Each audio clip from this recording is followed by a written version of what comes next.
Avec Vibration Quittage comme prévu, on est à l'Hérésis Metal Fest de Saint-Goël, donc c'est la salle Marguerite, une ancienne église désacralisée, et je suis avec les membres de Vector qui ont ouvert le festival. Ils ont joué à partir de 16h, c'était ça? Ouais, c'est ça, ouais. Alors Vector, en quelques mots, vous êtes créé en quelle année? Allez-y les gars, moi j'étais 1922. 2022, excuse-moi. 2022, Juin vous avez 2022. sorti, Voilà, 2022, ouais. vous avez sorti un EP. Ouais. En septembre 2023, c'est ça? Alors le line-up, présentez-vous. Erwan, bassiste. Voilà, Rémi, chanteur. Biggie, guitare. Jean-Jean, batteur. Et Aurélien, la guitare, deuxième guitare. Bon, ça a été votre concert? Parfait. Parfait, carrément. Vous étiez satisfait? Satisfait, super son, une ambiance de folie, il y a eu des petits circle pits et tout ce qui s'ensuit, donc nous ça nous On a des Voilà, on a réception détruit du le plancher, public. impeccable. Ouais, on Ah, le public est a là, démonté c'était le génial. plancher, on avait promis de démonter les têtes, mais finalement démonté le plancher. C'est le plancher qui était démonté. Ouais. Et donc depuis 2022, c'était votre combienième de concert? Mon Dieu. Vous avez enchaîné les dates? Ouais, on entre en a 20 et fait 25 déjà. déjà, ouais, facilement. 20 et 25. Bien tourné. Ouais, facilement, ouais. Alors, En fait, sortie de l'album 2023, notre premier concert c'était justement en août 2023 avec Ride. et Fracas? Fracasme, Et Fracasme, c'était vraiment première date incroyable et depuis le temps on a fait à peu près un peu plus de 25 dates. Vous avez d'autres dates de prévues pour cette année? Pour cette année, ouais. Donc on joue le 23 mai, on va jouer à la Bras de Cave à Lille. Donc du coup le 23 mai, on joue au mois d'octobre.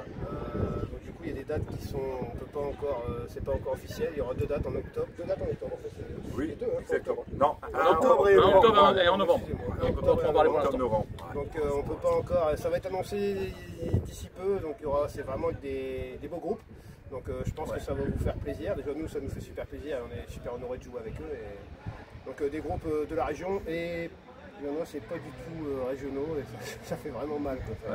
Ça va être du lourd. Je peux pas l'annoncer mais c'est vraiment du très lourd. Très lourd. Vous avez des nouveaux morceaux, vous allez enregistrer bientôt en Donc là, studio? on est en train de finaliser l'enregistrement, il nous reste plus que les parties voix donc, de la Crécelle du dimanche Rémi Duval. On finit d'enregistrer les parties voix de Rémi et l'album devrait sortir pour février-mars, toujours sous la houppe de monsieur Bill, donc BGS Music, donc c'est toujours lui qui fait le son. La pochette sera toujours faite donc, comme l'EP, donc c'est Hugues qui a lui aussi qui a réalisé tout ce qui est affiches, etc. pour l'Aérésis. Qui a fait également Overdrivers. Overdrivers, Exactement, ça, ouais, c'est ça. Une purulence, il a quand même des pochettes, voilà. Il y a un petit CV. Il a un CV bien garni. Une chiclette dernièrement, etc. Donc ouais, c'est vraiment du caution, c'est lui qui va être sur la pochette. Donc l'album va comporter 10 titres. On en a joué 3 aujourd'hui. Donc il y a Spiral, Leper et Running Back. Et Bliss, Bliss, 4. On en a joué 4 aujourd'hui.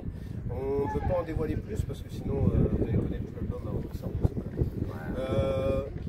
C'est pas le plus violent qu'on a joué, donc approchez-vous quand même. On est vraiment sur du death trash bien violent. Ah oui, justement, musicalement, je pensais que c'était du pur trash, mais non. Non. Il y a des influences death metal également. Bien death metal. Des teintés modernes, donc on aime tout ce qui est vraiment old school. Et forcément, moi, Rémi, Erwan, on aime aussi vraiment, même Jean-François aussi. Qui est très old school, mais Jean-François c'est pareil, c'est très tout ce qui est moderne, etc. Des Lamb of God, etc. et compagnie, des Parkway Drive et tout ça. Et Landmark, mais tout ce qui est, on va dire, des j'adore. mots, c'est. Landmark. Moi j'adore, je suis un grand fan. Nous, tout ce qui est, enfin, moi je veux dire par contre tout ce qui est massacre, des bad death, jouer pestilence, etc. Ça m'influe et ça m'attire et ça m'inspire pour jouer. En fait, on essaie vraiment pas de se limiter dans ce qu'on joue. Tu vois, on essaie d'avoir plus ou moins des influences, etc. On est très fan de trash. Mais on joue d'abord ce qu'on ressent. Et quand on a envie, quand on est vraiment influencé par le death metal, on va pas se dire on va mettre ça de côté, il faut qu'on fasse du trash. Non, on va essayer d'incorporer ça aussi. On va faire des trucs pour essayer de pas vraiment, c'est peut-être pas de l'originalité, j'en sais rien, mais avoir notre son aussi à nous, quelque chose qui nous est propre. Et Vous pensez avoir trouvé votre son? Ouais, franchement, là on s'y approche de plus. On s'y est vraiment avec les compositions, etc. On s'y est vraiment le plus. Là, on commence vraiment à l'avoir. Là, l'album qui va sortir probablement l'année prochaine. C'est sûr, février-mars. Février-mars. Ouais. Là, c'est vraiment le son qu'on avait vraiment envie d'avoir. Donc, on est super contents. Les compos, elles sont super impactantes. Il y a des parties très trash, il y a des parties qui sont très death, etc. Donc on a mis vraiment des jeux. Petit côté black aussi qui ressort une fois de temps en temps. Ouais, de temps en temps, tu vois, pour le plaisir, tu vois, on se laisse pas, sur un carcan.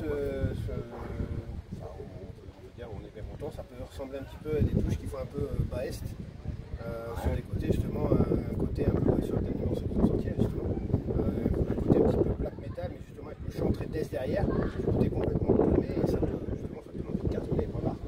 Donc on est toujours parti, donc pour moi on fait du death trash. Ouais, on pathos, c'est ça, comme ça, death trash. Et sinon, Vector en 2025, il écoute quoi? Ouf! Qu'est-ce qu'il vos coups de cœur, ce que vous écoutez en ce moment? En ce moment, Moi le dernier consomme. ouais, Et l'album au mois de juin. Ouais, ça va faire très mal. Salvador, c'est pas le thème. ailleurs, ça pourrait être une très belle expérience. Mais ça le réserve. Oh, joli. Ah, il y a beaucoup de choses. Il y a du thrash metal en général. Après, il y a aussi un petit peu d'hardcore. Toi, je vais écouter du machinette comme je vais t'écouter. Il n'est pas chiant. Le dernier, moi j'attends impatiemment donc du coup le dernier Baest, la Colossal. Je suis un gros fan de Baest, donc j'attends impatiemment. C'est un peu phare. Aussi Abortide, dernièrement on est allé voir Abortide en concert. Et on était voir Abortide, ouais. C'était C'était vraiment vraiment la incroyable, claque. c'était une grosse claque dans la tronche. Wow. On se retrouvait avec un groupe comme Crypta qui fait vraiment un death très death assez black. cool, voilà, et au final, juste après, c'était Abortide qui t'envoie un brutal death des enfers. C'était énorme. C'était incroyable. Ouais, c'est littéralement un peu de scène. Ouais, c'est tout à fait ça. Ok, un dernier mot pour les Maniacs, Vector. Accrochez-vous pour la sortie d'album, accrochez-vous. On vous promet quelque chose de lourd. Très, Et très on va tourner comme des tarés. Hein. Donc, on va jouer avec des toi, gros noms à et. vous faire défoncer le Cajamil, les gars. Et on aime tout le monde. On vous aime. Voilà. Et on vous aime, les cœurs dans vos N'oubliez cœurs. pas, c'est nous. Putain. We are the Vector. We are the We are the Vector. Vector, les gars. Un grand merci à vous les Maniacs. Ah, merci. Merci Merci à vous les l'interview. Maniacs. Merci Ok. beaucoup. Ah, tu peux te lever.